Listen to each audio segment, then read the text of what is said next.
Welcome to another episode of Confident Real Estate. I'm your host, JC. Today we're going to cover a real estate war that is over 100 years in the making.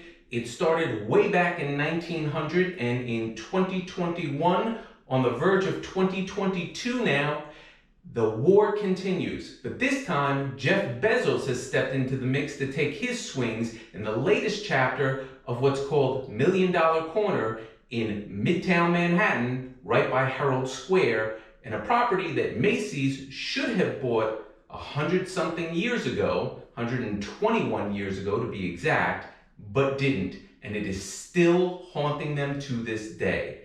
It's ugly, it's classic commercial real estate, Manhattan, New York City battle, and it is fascinating, and you're gonna love it. Hit the like button right now, because I know you're gonna love it, and hit subscribe if you're not yet a member, and let's get into the latest chapter of this ongoing dispute. Back in the year 1900, a company called the Siegel Cooper Company had the world's largest store at that point down on West 14th Street in Manhattan, New York City.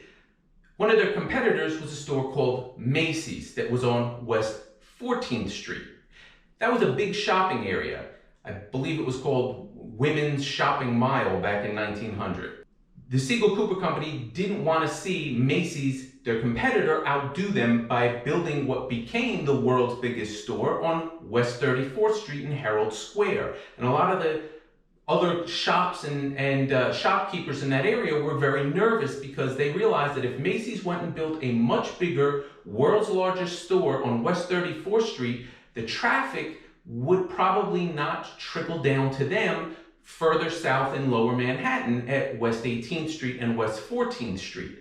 So the Siegel Cooper Company, trying to make it look like Macy's really never moved, decided that they were going to take over the lease at the Macy's location on West 14th Street, so they would have their West 18th Street location and West 14th Street location and keep the traffic of shoppers in their area and make Macy's world largest store, their new project, be a faraway destination that was another 20 blocks uptown and maybe not worth the travels. So they went to Macy's and said, we're going to lease this building that you own from you. And Macy said, no way, because we know what you're up to and we're not going to do it.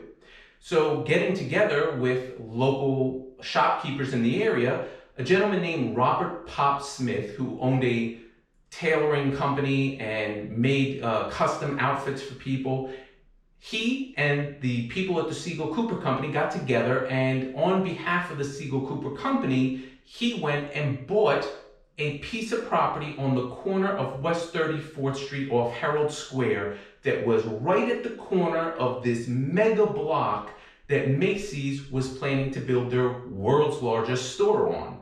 And if you've ever been to Manhattan, you know that Macy's did build a world's largest store that takes up that entire city block. It is massive on West 34th Street, right off Herald Square. If you watch the Macy's Thanksgiving Day Parade, it's in the background. You see it. What you might not realize is that Macy's doesn't actually own the whole block. That one store on the corner, Robert Pop Smith, went to the store owner and said, hey, we want to buy this building. And Macy's had made you an offer of $250,000. Again, this is 1900.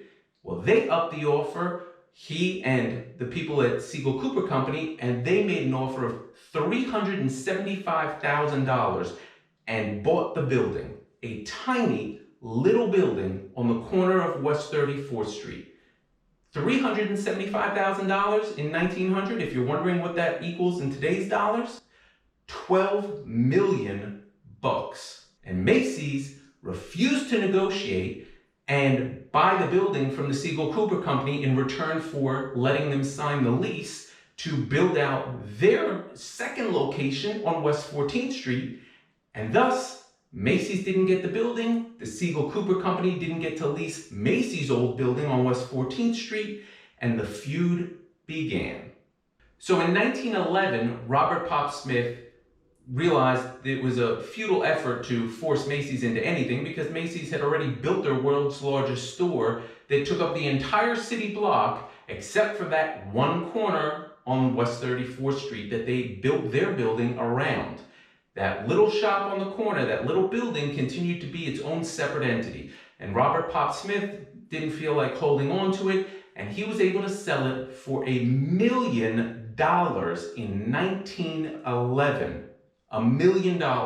That was a record for New York City commercial real estate at that time, and that's the reason that corner is referred to as $1 Million Corner, on the corner of West 34th, right off Herald Square in Midtown Manhattan. That's where $1 Million Corner, the name, the tag name for that corner came from. So in 1911, Robert Pop Smith threw in the towel, got his $1 million, and he sold it to Macy's, right? Wrong. He still refused to sell it to Macy's. He sold it to an entirely different third party who was willing to pay that astronomical price because, you know what? They were able to have a lot of traffic and shopping flow from everybody who was going to Macy's, and the property was getting top dollar rents from other people.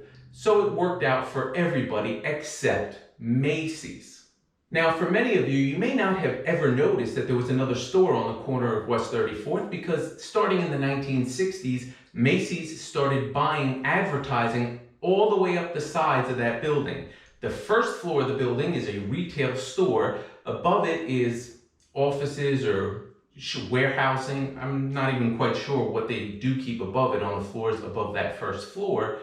But the sides of that building, all the way from the second floor to the top of it, it is about 2,200 square feet of frontage on two sides on the corner of 34th Street, has been a Macy's billboard since the 1960s. That's decades that it has just been an advertisement for Macy's with the huge Macy's flagship store in the background.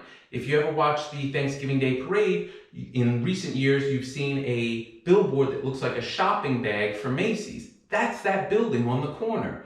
Right now, the current tenant is a sunglasses hut on the first floor with the big, huge 2,200 square foot Macy's shopping bag billboard above it, and the entirety of Macy's Herald Square location surrounding it. But here's where it gets interesting. Their lease on that advertising space for the billboard is coming due. And it's right around the time of the Thanksgiving Day Parade for Macy's, which is coming up in November. And guess who came in and outbid them for the rights to use that billboard and advertise their store on the side of Macy's? You guessed it, Jeff Bezos and Amazon.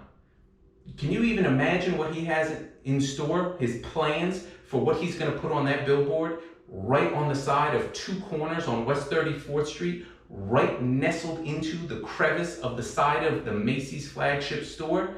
Who knows? Maybe he's got something that says, find it on Amazon for cheaper.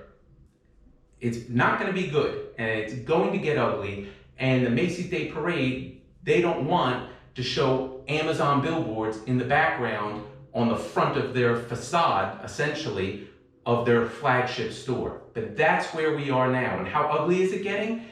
Macy's has already filed court relief injunction orders with the Manhattan Supreme Court trying to cease any activities by Amazon, or at least delay it until after the Thanksgiving Day Parade so they can figure this out and figure out what they're going to do next.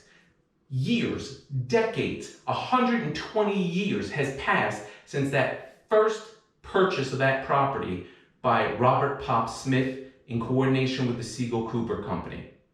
And still, nobody at Macy's thought we should really go in and buy that property, make it part of our whole store.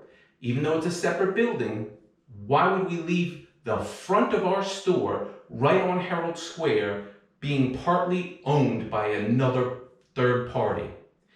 And now, the next chapter has begun, and Macy's foolishness is catching up with them yet again. It's going to be interesting to see how this plays out. That alone is a reason to tune into the Thanksgiving Day Parade this year and next year, because they may delay it for the end of this year. I appreciate you watching this video all the way to the end. I really hope you found this as interesting and fascinating as I did. It's just a traditional New York real estate war story. There's a lot of them. They don't get a lot of international coverage. This is one I thought you might enjoy. I'll try to share some more in the future. Hit that like button if you haven't already, because if you watched it this far, you definitely liked it.